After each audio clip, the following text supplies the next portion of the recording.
life, love, relationships. Wait, we're gonna give away all our secrets? Welcome to the Man Perspective With Kane Man. and the Dawn.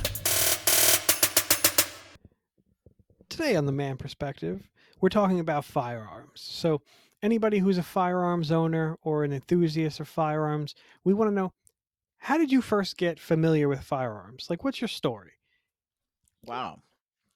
Uh, the only way I've gotten used to it, I don't say used to it because a lot in the African American community, we get used to gun violence, but not necessarily the ownership and you know proprietary use of a firearm. You know what I mean? Like Mm, we get used to it in that way in terms of violence. Someone got shot, one of your cousins got shot, and you're like, wow, it's messed up, but I remember when I was young, my grandfather, okay, long time ago, used to take he used to go hunting.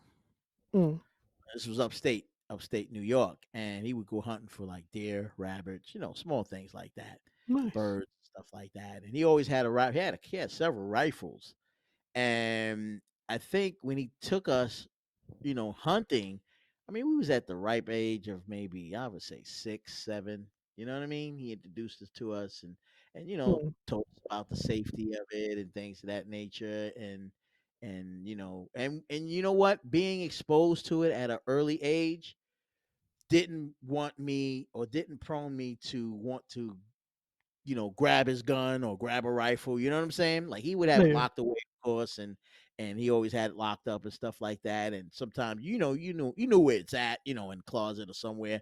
But it never priped me to say, hey, you know what? Let me go and grab that gun. Let me go grab that rifle and shoot it or something like that. yeah, It's never yeah, it never occurred to do that. And after that, I think I just kind of lost interest. Never really gotten into it too much, mm. and until recently, and I'll tell you that even more. But I like to hear your story. How did you get introduced to firearms? Well, I was introduced to him at a young age. My dad was in the military in Vietnam, and he talked about it here or there, but not very much. Um, and then two of my uncles, um, one was a hunter. He was an avid hunter. He lived up in the mountains in northern New Jersey, and so he Okay, was always hunting. And anytime we'd go up there, stupid little kid that I was, 51 million questions about everything, right? And then my other uncle, he was a cop in North Jersey. So anytime I'd see him, of course, kid with 51 million questions would kick in and have to ask questions about everything. okay, And then pretty much after that, I developed that respect for it of um it's not a toy to own one or hold it, it's a responsibility because it can do damage, right? And accidents can happen. And then really for several years. I mean, probably 15 ish.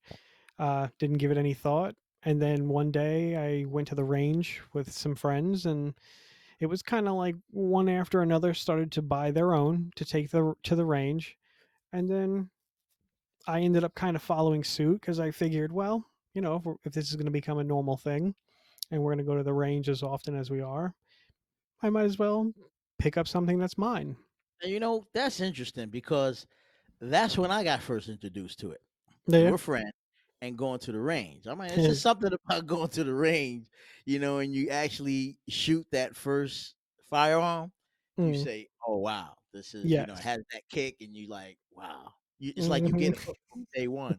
You know what I'm saying? Absolutely. It's like, yeah, I gotta have this, man. What do I gotta do? What do I gotta do to get this? That's what happened with me. I said, hey, man, what do I gotta do to get this, man? This is great. This feels great. You know what I'm saying? So now when and then I think it started with that. He Mm, took me to the range, like, listen, let's go to the range, man. Shoot, and, because he does my friend of mine, good friend of mine, he does security. mm, He works with armed security. You know how they do the okay. the banks and stuff like that. So he works with armored security. Nice. So with the armored security, what happens now is, of course, you have to be armed, Yeah. and you have large amounts of money with you. You and your Mhm. partner, what have you, you go in the bank, and you probably see some of those people brinks trucks or whatever, and Yeah. they come out and then they got money and they got their. Well, he was he does that. That's his job. Nice. And Nice. so he was the one kind of said, "Hey, why don't we said, listen, okay, man, why don't we just go to the range, man, and show you firearms." At first, I was kind of like, Yeah. because I didn't know anything about it. So I said, okay, I'll just go and watch you. You know what I'm saying?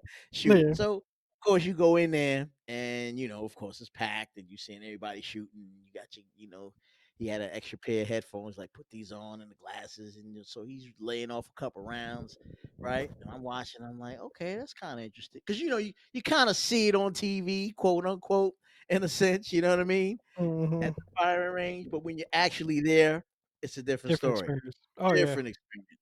So after he shot off a couple, he was like, "Yeah, go ahead and try it." And he gave me some safety tips. This is how you hold it. This is how you put the chamber in and you cock it back and all this nonsense. Oh, okay, great. And once he showed me how to do it and everything like that, and I took my first shot, boom, dead on. Nice. Then I shot it again. He's like, dead on. He's like, damn, you a natural. I was like, really? And I hit it again, pow. He's like, that right in the center. He's like, damn, man, you. And I said, dude, I never shot a gun before. Mm. That was my first time, actually. I said, I never shot a gun. I don't own guns or nothing like that. I said, that's just not me. It wasn't really my culture, other than, like I told you, my grandfather, shooting his rifle. Mm. And of course, he never put it in my hand to shoot. So I've always watched him. You know what I mean? Yeah. And after that, man, I was shooting, shooting, shooting, and he's like, "Shoot it again." I shot, shot, shot. I emptied the whole chamber. He put in another chamber. He said, "Let me see you do that again." I'm doing it, blah blah blah, and I'm hitting. Mind you, now I'm hitting like right in the center, like right around in the center point. He's like, "Dude, you are like such a natural, man. Like, would you?" I'm telling him, "Guy, I ain't never shot in my life, man. This is the first time." But he's like, "How are you? And the first gun that I actually shot with was his gun, which Mm. was a Sig Sauger Okay. P320. And for all you gun enthusiasts, I'm sure you're familiar with that. You can go on YouTube and look up the Sig Sauger P320. And man, that has a powerful kick, man. But it feels so good because the grip is nice. You know what I mean? And I believe that's one of the firearms that the police use or the military use or something like that. Yeah, something like that. I think it's like armed federal officers use it too. Yeah, yeah, that's what they said. Like the Navy, some people from the Navy, the Marines, Navy SEALs, they use it at one point, and it just feels so good and light and heavy and strong. And it's like when you hit that trigger, man, it's like a hell of a feeling. And after shooting, I mean, I must have shot about at least a good 200 rounds out of that thing. Mm. I said, "Man, you know what? I gotta get me one, man." I said, "I gotta get me one. What do I gotta do to get one?" That was the whole, and that started it for me. Like, what That's do I how have it to do to get starts. one? Yeah, I said, Then we went to the range again, and I started shooting off again. And I said, you know what? I really need to get one. What do I got to do to get one? Seriously. And so he said, well, listen, you gotta, fill out the form and all to get your purchase ID, which Mm. I did.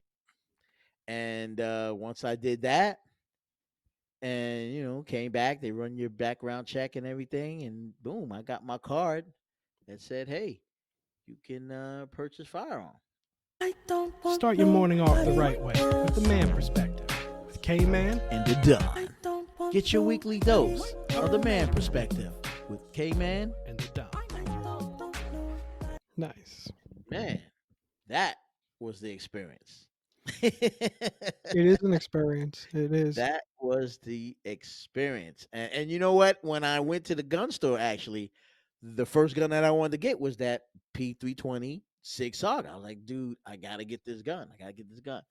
And the dealer, and the owner was like, "Oh, dude, it's out of stock. We don't have it." Blah, blah, blah. Then of course you hear about other names like the Glocks. Mm. Say, give me a Glock, give me something. You know what I mean? What you got? Give me a Glock 2, 3, 4, 5, 6, 7, 8, 9, 10, 20, 30, 40. I don't give a shit what I don't care what it was. Just give me a Glock, give me something. And he was like, dude, with the way things are now, those guns are out of stock. Yeah. I said, well, what the heck good is this, man? I got my card, I can't get anything. So He says, "Give me something." give me something, because Glock's got different names, right? Different numbers, right? Yes. Yep. That's what I have. I have a Glock 19 9 millimeter.